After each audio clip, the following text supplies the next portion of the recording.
Hello everyone, this is Andrew. Welcome to Keen on America. On July 4th, 2026, America will be 250 years old. An anniversary that will, no doubt, be greeted with a mixture of celebration, contemplation, and resignation. In Keen on America, we talk to prominent US citizens not just about their country's past and present, but also about its future.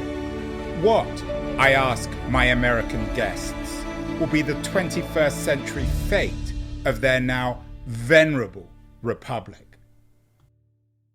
Hello everyone, welcome back to Keen on America. And we really are in America. We're in Kenosha today in Wisconsin, a town halfway, appropriate enough, between Milwaukee and Chicago. In political terms, we're at the Braver Angels Convention. The Braver Angels are a group trying to bring left and right in America together. And we're talking with Batya Ungar-Sargon, one of America's leading political journalists, a woman who doesn't fall into any conventional political category. And as always on Keen on America, I ask my guests to begin by telling me where in America they were born. I was born in Philly. We moved to Boston when I was 3 years old. After that, we traveled around a lot. I went to high school in Israel. When we moved back, I lived in Chicago, and then I lived in Berkeley for a while, and now I live in South Brooklyn. So do you consider yourself an American? Through and through. And not only do I feel like America runs through my veins, but I feel that I am deeply embedded in the fabric of American society, and it is probably, along with my Judaism, the thing that I'm most proud of. What does that mean to be an American then? To be an American means to be spiritually attached to the idea that you can be united with other people who are incredibly different than you through the belief in freedom and civil rights and land and culture and diversity, that can be a unifying factor, respect for difference, and a love of this country. Do you think that makes America different from other countries in the world? Yeah, very much so. This is a deeply, deeply tolerant society, despite what people like to say about it. We love our diversity, and we feel that it unifies us in a really big way, and that we have a culture that supersedes all of the things that make us unique and different. I think that's basically what it means to be an American, and I am so proud of it. Why is America so different? Was it accidental? Can it be traced back to the Constitution, to its geography, to what people eat here or what they don't eat? I do think it's an accident of how we came about. Most other nationalisms are based on some sort of ethnic unifying component. What does it mean to be a French person or a British person or a Saudi Arabian or an Israeli? These are all things that are rooted in something that goes beyond simply an idea. And I think that's because America was started in some very violent ways. We had the conflict with the Native Americans, who were very much wiped out but remain part of this country. Many of the African Americans who live here now were brought here against their will as slaves as part of that horrific tradition, but have become completely central to the American identity. And because from the beginning there was so much diversity, I mean, you can think about Jewish people who were always treated as full citizens here, which was totally unique in the history of humanity. I think because of all of that, because there was so much diversity at the founding, and because the founding fathers founded this country on a set of ideas, on a constitution, and on fleeing religious persecution, respecting choice, respecting difference, respecting otherness became essential to what it means to be an American. Do you think Jews or modern Jews, because of their history, you've lived in Israel, you're from a Jewish background, have a particular resonance with the ideals of American liberalism and freedom? I wouldn't say liberalism, definitely freedom. Well, liberalism in the classic sense of individual rights. I think so, yeah. I don't know how conscious they are of it. Many American Jews go to university, a higher percentage of them than the population at large, and as a result they become very attached to a certain ideology and a certain way of seeing America. That is not necessarily one that I would endorse, I would say, but I will say this, something that gets lost on a lot of people is Americans are the first population in human history to build a religion around the idea of protecting Jews rather than attacking them or oppressing them, and they really do not get enough credit for that, including from my own community, and it's something that I think is extremely important to recognize. Batya, you mentioned earlier the history of slavery of African Americans. Some people believe that it wasn't accidental, that the supposed birth of freedom in America, or a free country, went along with the institution of slavery. How do you make sense of the history of slavery and the history of constitutional liberalism? Are they in parallel? Are they bound up with one another? Is there an inevitable connection? I think here's somewhere where you can have a lot of pride, because England, of course, abolished slavery through the common law, which means that it had become so odious to average British people that it became extremely rare even before it became illegal, and the law followed that, and I envy that about British people, that they can think of that as a central part of their history. We unfortunately don't have that. America was like much of the rest of the world at the time, and then kind of amped it up, and in the South at least developed an entire culture and economy around the institution of slavery. I don't think that it's sort of an essential component of who we are or even our history. There's a wonderful quote from Thomas Jefferson where he says, "I shudder when I think that God is just," thinking about slavery, and I think that really sums it up. They knew it was wrong at the time. They knew it was an abomination against a just God, and they couldn't let it go. And of course, we lost so many thousands and thousands and thousands of young men fighting to liberate the slaves through the Civil War. You mentioned Jefferson. Do you have a favorite founder? I'm a Hamilton girl myself, purely on economic grounds. I really like the idea that he had that the economics of the country should be free market within the country and extremely protectionist when it comes to how we deal with trade and labor in other countries. I think that is the model that is essential to economic success, especially for working Americans. Hamilton, of course, wasn't on the best of terms with Jefferson. Does that make Jefferson your least favorite founder? I haven't given that much thought, I would say. I mean, the fact that he owned slaves, that's pretty terrible. I can't love anybody in that situation. I think Washington declining to become something like, a Caesar in America, declining the kind of like quasi-godlike status that they were trying to impose on him, to keep ruling because he had done it so effectively. I really, really admire that, and I hope one day, if it ever comes to that for me, I will have the grace to turn down power in that way for the good of a higher ideal. Batya, we talked about founding fathers. We mentioned founding mothers. There didn't seem to be many of those. As a woman, does that bother you? No. I'm an Orthodox Jew. My religion's terrible to me too. I mean, I don't know what to say about that. What do you mean you're an Orthodox Jew? Your religion's terrible to you? Well, women can't lead prayers. Women can't be rabbis. Women can't even get an aliyah at the Torah. I've accepted all this. For a long time, I rejected it. I insisted on being conservative because I wanted those roles. And then I think, at some point you have to look at the reality on the ground and which version of the tradition is going to survive, which version is flourishing, and which version is closest to what you think, Abraham, Isaac, and Jacob would have endorsed. And, I've kind of given up on that whole, the ressentiment one is supposed to feel as a woman towards institutions that don't recognize us. You can make your own fortunes in any situation, I think. So you're in it for the fight, whether it's being an Orthodox Jew or an American citizen? Correct. I don't want to talk about Orthodox Jewry. Maybe we'll do that, Batya, for another show. But you and I here are talking in Kenosha, in Wisconsin, at the Braver Angels Convention. There's a sense here that America, not just American democracy, but America is in crisis, that there is a plague, a curse of incivility. Do you share that sense? No, I think that is the privileged view view of the elites who have all of their economic concerns catered to and taken care of. The real crisis is the class divide and the fact that working class Americans can no longer assume that they will be able to achieve the American dream no matter how hard they work.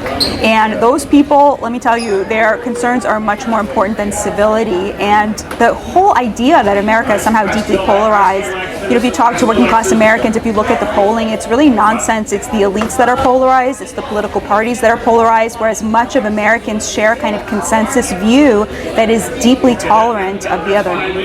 So why are you here? I was invited to talk, but I love what they're doing here. I think it's great when there are people who are part of the elites who do, experience the polarization and want to turn down the temperature. That's great. I totally support that. I love it. I love this place. I love the people here. I personally just don't think that in the working class that the masses of Americans are actually very polarized. You mentioned Jefferson and Hamilton. The other very influential founding father we didn't mention was Madison. Madison, of course, famously said, if men were angels, no politics would be necessary, but we're not. Speaking of braver angels, it seems as if this organization wants us to discover the angel in us. Do we have angels, Batya, in us? Do you have an angel? I mean, I know you're an Orthodox Jew, but maybe a kosher angel.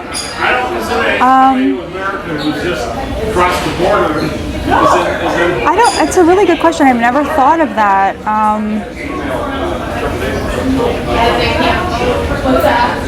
I've really never thought about that. I think that I know from my personal life, I was not able to be the person I wanted to be without an external standard to call upon. But I don't know that it's an angel because I don't think it's in me. I don't know that within me is anything capable of overcoming my baser urges. So I guess I would say no. What do you think? Do you think we have angels? No, I'm strongly Madisonian. And if that's the case, then is the premise of the Braver Angels organization and this convention, you said you like them although you don't necessarily share all their conclusions, is it pointless? Should we be even searching for our inner angels since there aren't any, and might that only puff us up even a bit more about ourselves? No, I think this organization is really important. I think people learning how to hear from people they don't agree with and bring down the temperature in their own hearts, like that nothing's more important. And if people would do that vis-a-vis working class people, we'd be climbing out of this hole relatively quickly. So I totally endorse that. I love what they're doing, and I feel so good when I'm here, and everybody seems so happy. And the Lapps, David and Amber Lapp, have brought working class people here to share their stories, and that's incredibly important. Batya, you're speaking like a European. Americans don't use the term working class. What do you mean by that? I know, right? Because America likes to think of itself as a classless society, but it really isn't anymore. The American dream has become something that is heritable and is being inherited by the children of the upper middle class exclusively, and not by people who don't have a college degree, who face a much more precarious existence. Some of them are able to make it, but as people told me again and again when I was writing my book, you can do everything right and still only have a 50-50 shot of having a stable life, and that's really not okay. I mean, we got to get back to that founding idea of being a classless society. I mean, we left Europe to escape that and the entrenchment of a class system that is so deep that, your cultural views, your views on abortion, your views on climate will correlate 100% with the income that you make. That's really unacceptable. Tocqueville, of course, came here in the early 19th century to escape the aristocratic system for a while at least and embrace American democracy. He wasn't altogether enamored, but generally he saw it as the future and he was positive. Is what's happening in America, Batya, in the 2020s, is it rather like the France of the 1820s or 1830s that Tocqueville left?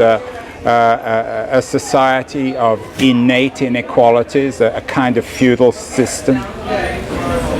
We're getting close to that. We're living in a kind of oligarchy of the credentialed, where getting a degree or a second degree or a third degree is predictive of whether or not you will own a home or a second home or a third home, but also whether or not you will have adequate health care, whether or not your children will be spared from the deaths of despair that are plaguing working class American communities. So from that point of view, things really are headed in a very, very dangerous direction. And what I tell people is, okay, I'm a religious person, this stuff offends me at a deep spiritual level, morally this should offend us, but even if that doesn't bother you, if you like our democracy, if you like a stable society, you should be really, really bothered by the class divide, because you cannot have a democracy without a stable middle class, and our middle class is shrinking. Well, it's become, as you say, a working class and an upper class. You noted earlier that the working class, as you put it, kid in the working class can do everything right and still fail.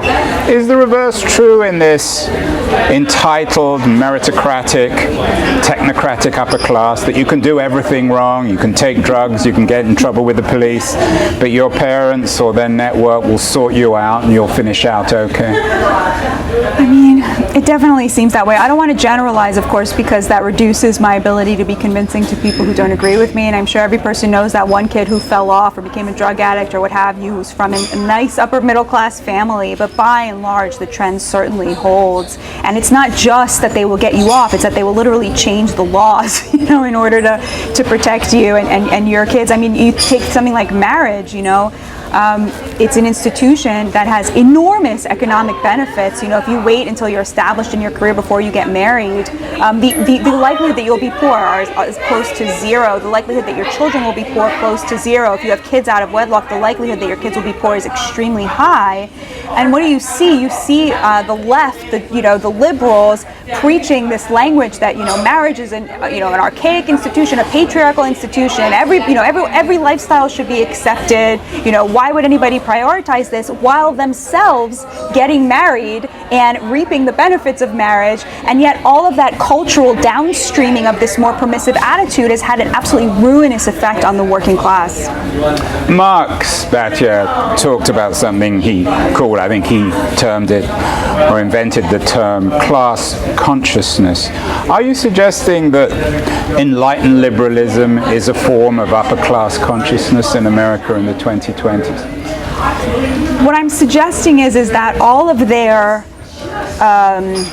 conscious cultural and political views are a smokescreen for class privilege and class interests that are being very tightly protected. I wouldn't say it's class consciousness, because they won't admit it, and I think they won't admit it to themselves. It's not just the country they're gaslighting themselves in a big way. So, if you ask, an elite, an upper middle class liberal person why they support, extremely lax immigration laws, they're not going to tell you, because then I have to pay my cleaning lady less money than I would have to if she was an American. They won't say that, and they don't think that. They don't think they're robbing the working class. They think that they're doing this out of some sense of morality. Well, why shouldn't I help this person? They have so much less than me, right? But that morality is itself a smokescreen for a class divide in which they are putting money in their pockets at the expense of the working class. Madison, one of the founders, and talked about him before, the guy who said we weren't angels, described this as the inevitability of faction, that we all organize ourselves into self-interested groups. It may not always be the nicest of things to hear. What does the working class think about this? This is your term, so I don't want to sound too pejorative here, too patronizing.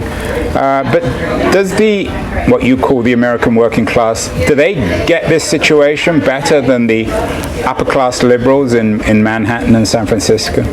They do, because they don't have any cushion in their bank accounts to avoid it. I mean, when you've got, $54 in your bank account and 4 kids to feed, you can't really afford to be wrong about whether, 10 million illegal immigrants coming into the country is good for you or bad for you. You see it immediately in your bank account at the end of every month because you don't have a cushion. And so to me, the idea of like millionaires on cable news lecturing people who have no cushion to be wrong and then calling them racists for opposing policy that puts money in the pockets of the millionaires, like that I find to be really like godless and despicable. The working class actually takes a lot more responsibility. So even when there are system-wide problems, they will often say, well, maybe I didn't work hard enough, maybe I could have done this, I could have done that. And it's really heartbreaking because often it's system-wide problems, like some kid who was not good at algebra and therefore failed out of high school and therefore had no real opportunities, when it used to be that before Obama we used to fund vocational training in high school. That kid would have excelled at that, but he had no opportunity to pursue that kind of avenue and that kind of talent, and blames himself for not being smart enough to learn Shakespeare and algebra. And that's where the problem is. But I encountered a lot of that when I was reporting my book. In a way, perhaps you're an example of the way in which elites can fail and still come out on top. You dropped out of NYU, and now you're the author of a very successful book. How does the narrative of your own life play in to your critique of contemporary America? That was Ricky Schlott, and I wish I had her biography. I was not smart enough to drop out of college. I finished college. I then got a PhD. So I'm very much a product of an over-credentialed college elite. I am very much of the class that I critique. I, took advantage of all those programs, and now I've written a book. It's quite successful, and yeah, none of that was my own doing. It was all the result of this system that I'm describing. So I apologize for confusing you with Ricky. I'm flattered. She's very beautiful. Batya, how does this play out politically? There may be some people watching this and thinking to themselves, this woman is saying that the working class, you haven't described them as white working class, but they tend to be white. There are some black and brown working class people also who share your critique of the liberal class. But they're voting for an enormously wealthy man, Donald Trump, and a Republican Party which is still in some ways controlled by the very elite that you critique. How does this make sense, the phenomenon of Donald Trump, in the context of your critique? So Trump is polling at 40% of black men. He's polling at 56% of Hispanics, which is a majority working class community. It is no longer the white working class. It may have been in 2015, but by 2024, 10 years later, he is the candidate of the multi-ethnic, multi-racial, populist working class by a long shot. And that's been fascinating to watch because, of course, white working class people were called racist for voting for him in 2015. And now you have, I've interviewed so many black men who, and including my Uber driver last night, who told me that he and all of his friends are voting for Donald Trump the first time they'll ever vote for a Republican. They just think they were better off under him, and now they're questioning everything they were told about him. Well, why were we so brainwashed to hate him so much back then? It's a fascinating thing that's happening. So that's on the racial front. In terms of, what was the second question? Controlled by yes. You're totally right that the entire donor class of the Republican Party only cares about one thing, and it is tax cuts for the rich. That's 100% true. Donald Trump is effectively a third-party candidate, and if you look at the Republican primary, he ran against Nikki Haley and Ron DeSantis. Nikki Haley got basically the entirety of the Republican donor class donated to her campaign. They were desperate to get rid of Trump. She outspent Trump 2-1 in the primary and won 2 states before she had to drop out. I mean, the idea that the Republican Party is in the grip of its donor class is not true anymore. It is in the grip of its voter base, very much unlike the Democratic Party, which is voting against what its voter base wants, which is stronger immigration, and in favor of its donor class. So yeah, that donor class still exists. They've been very disappointed with Donald Trump, and they're going to continue to be disappointed by him. And you're right. I mean, there's nothing working class people hate more than the Democratic Party, than the Republican Party, and that's including MAGA voters and Trump voters. They hate the GOP. They're not leaving the Democratic Party for the GOP. They're leaving the Democratic Party for Donald Trump, who they see as a third-party candidate. Why are men and women, Batya, so divided on Trump and indeed on the broader message of populism? You noted that a significant percentage, it's controversial, but there definitely is a significant percentage of African American men and Hispanic men are voting for Trump. But women still, for the most part, reject him, whether it's working class women, black women, brown women, Hispanic women, or indeed upper class women. Is the new divide in America not an economic one? You talk about class division. Is it a gendered division? You're a woman who perhaps is slightly out of sync with all this. More women go to college than men, and much more black women go to college than black men. And wherever you see that gender divide, you can expect to find, I think, the class divide pretty close behind. It doesn't make up for all of it. In the book, I profiled at length a gay certified nurse's aide from Florida. Her wife really likes Trump and voted for Trump, but Amy really doesn't. She doesn't like the way he talks about women, and she says he puts money in my pocket, but I can't vote for him. She just can't get past that. There's of course going to be some piece of that. What I hear from men specifically is that he's given them a little bit of their dignity back. We've really, the language around toxic masculinity really arose at the same time that it was becoming impossible for a man to support a family on a single income. And I think so much of that on the left, the Me Too movement in terms of the overreach especially, the criminalization of men hitting on women or mating rituals that have sustained humanity for our entire history. All of this, I think, was I don't want to sound conspiratorial, but very conveniently arose around the time that men wanting to be providers were no longer able to do so. And a discourse arose that said, physicality, machismo, manliness, being a provider is, something to sneer at, is toxic, is something we should be suspicious of. And I think that language is, first of all, it's terrible for the working class. Many of those jobs are built on physicality and brawn, but also, that sort of sneering at men and masculinity, of course, is going to make men more upset than it's going to make women. And to the extent that the Democratic Party has really embraced this language, the identity politics that go with it, more women are going to have sympathy for that, even ones who are negatively impacted by their economic policy. Batya, who are you trying to convince with your work? Clearly, the white working class, or at least your version of the white working class, is sympathetic. They're voting for Trump. They're no great fans of our liberal elite. How ideally would you like this liberal elite, the kids who go to Princeton and Harvard and Yale and Berkeley and Stanford, how would you, and their parents, how would you like them to read your work, and how would you like them to change?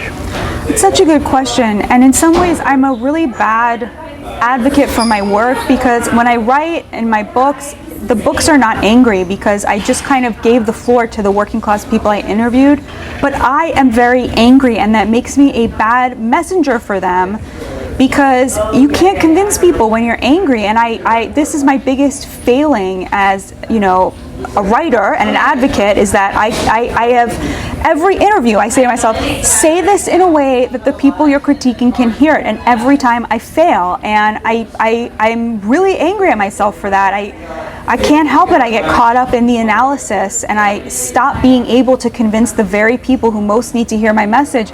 I don't want people to vote against their economic interests, even if they're rich. I just want them to stop demonizing the people that they have impoverished for objecting to it, and stop pretending that what they're doing is some sort of higher moral high ground and virtue and what have you, when actually what it's doing is putting money in their pockets. It's totally fine to do that, but be honest about the fact that you're rigging the economy in your favor so that people can object to it in an honest way and vote for someone who they honestly think is going to take their side of things the way they see Trump as having done. Has that happened politically, historically? I mean, can you think of classes or political leaders who have done what you want? Should voters, politics is all about dressing up self-interest as morality. Machiavelli noted that, of course, most famously, but many other political writers have suggested the same. It's very hard to be honest, isn't it, Batya? Yeah, you're right. Yeah, I'm probably asking too much. I don't really know what I want. I think that's pretty obvious. Well, you know what you don't want. Yeah, I know what I don't want. What don't you want in America? Can I tell you a story? Of course. Somebody recently posted this as a comment on a video that I did. She was part of her sports team in high school. She was from a working class family, very modest means, and there was the daughter of a dentist was on the sports team, and they went to a away game once, and there was some downtime, and her mom was one of the chaperones, and this girl's father, the dentist, had come along as well. And they were sitting around, and I hope he was a Jewish dentist. No, she told me his name. It wasn't Jewish name, thank God. And they're sitting around thinking that, okay, let's go get something to eat. Where should we go to eat? And there's this like buffet chain in the South that's really popular, that not expensive at all. And this girl's family used to always go there for special occasions. They would go weekly with the grandparents. It was like a really nice thing that they would do. And so her mom said, oh, why don't we go to Ryan's? And the dentist scoffed and went, huh, gross. I don't want to eat at a trough like that. That's why I wrote the book, and that's what we have to expose that for it. It's not just that one instance, of course. It's that every movie and every TV show on your streaming service that's available to working class people, like the Olive Garden is a punchline. Cruise ships are a punchline. Everything that they can do to enjoy the earnings that they have worked so hard for is a punchline that they are forced to consume. I'm so angry about that, and I think everybody should find that really, really appalling and despicable. And the way that you fix that is by shrinking the economic gap and making them consumers again, because that happened because the TV shows and the movies are created for the American consumer, who is an upper middle class person. We have to shrink that class divide. What about the alternative scenario, going back to feudalism and the wealthy dressing and speaking like wealthy people, and then there'd be clear divisions? Isn't the problem in America not so much inequality, but the myth of equality, the myth of a shared Americanness? And if Americans were honest about the society and recognized there was, in your language, an upper class and a working class, people would be much more comfortable, both the underclass and the upper class. But why should we accept that? Well, in the 70s, it's like, what was that, 50 years ago? We were coming close to we still obviously were struggling with the racist past and a racist, present, but we were getting closer to that sort of ideal of not just a meritocracy where you have upward mobility for the brilliant kids in every community, but that even the very average people who we rely on to survive, doing average jobs that don't need to be done exceptionally well, they just need to be done well enough that these people too could afford a home. The most modest version of the American dream. Why should we accept that things had to inevitably get worse when things were so much better so recently? Batya, we always end our Keen on America conversations in this way. In 2026, America will be celebrating its 250th anniversary, its birthday. Will you be celebrating? You started this conversation articulating a great deal of pride in being an American, but you've spent most of this conversation bashing the way in which America has turned out. Should we be celebrating or grieving America in 2026? Oh, there's no better place on the planet, and we're going to turn it around. It's so easy to fix what ails us. We should definitely be celebrating. Easy, Batya? Easy. So how do we? It's easy to fix this radical inequality between the wealthy and the poor and the disappearance of the middle class. Many brilliant economists have spent their lives trying to fix this. How do we do it? Bring back vocational training to high schools, get rid of zoning laws, get rid of degree requirements, close the border, limit immigration in a radical way, both legal and illegal, 10% tariff on all imports, continue the trade war with China. You do those 7 things, and you'll see what we had in 2019, which was the bottom 25% of wage earners saw a 4.5% wage increase, and the top 25% only saw a 2% wage increase. That's what we need more of, because all of those, or many of those things, had been already implemented, crucially on trade and immigration. You do those 7 things, and in 10 years we will have turned this ship around in a major way. Does that suggest that, in your view, a more perfect America wouldn't be an immigrant society? We need a big pause on immigration, for sure. So you're normalizing America. You're making it like the rest of the world. It's no longer a place to welcome immigrants. It's a place to enjoy the people who already live here. We need to take care of our people first, right now. And I don't think that has to, that's not about like making it like other places. We still have the most diverse society in the world, aside from some African countries whose tribal diversity is a little bit more than ours, but this is the most diverse country in the world. Like, we'll still be, we have plenty of diversity here. We've just abandoned our own minorities to cater to illegal immigrants, and we have to stop doing that.